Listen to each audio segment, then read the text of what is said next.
चक्कर माजू के काल हो गे रे। तोर माया के चक्कर माजू के काल हो गे रे। मैं आवत रहे तुर से मिले गाड़ी खराब हो गे रे। मैं आवत रहे तुर से मिले गाड़ी खराब हो गे रे। तोर माया के चक्कर माजू के काल हो गे रे। तोर माया के चक्कर माजू के काल हो गे रे। तै आवत रहे मिले बड़ गाड़ी खराब हो गे रे। तै आवत रहे मिले बड़ गाड़ी खराब हो गे रे।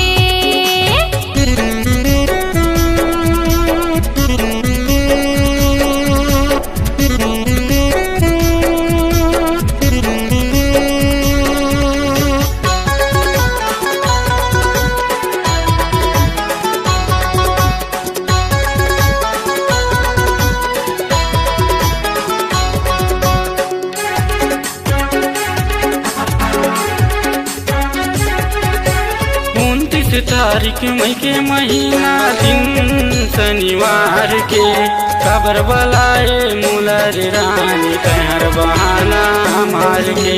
खबर बलाए किरण रानी कहर बहाना मार के।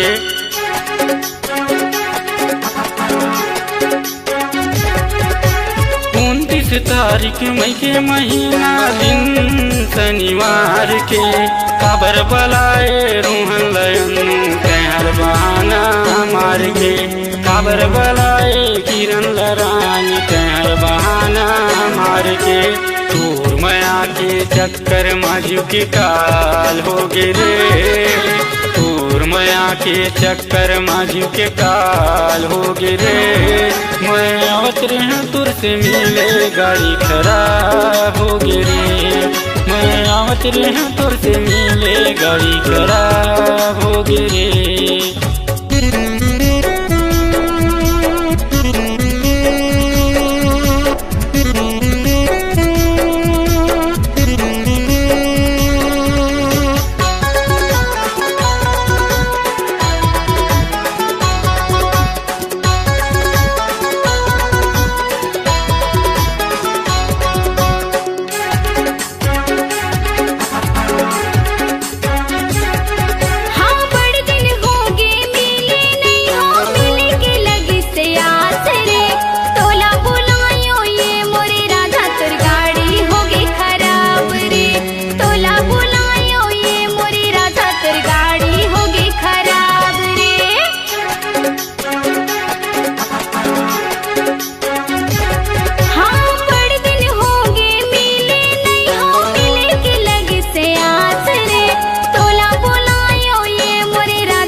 के काल हो गे रे।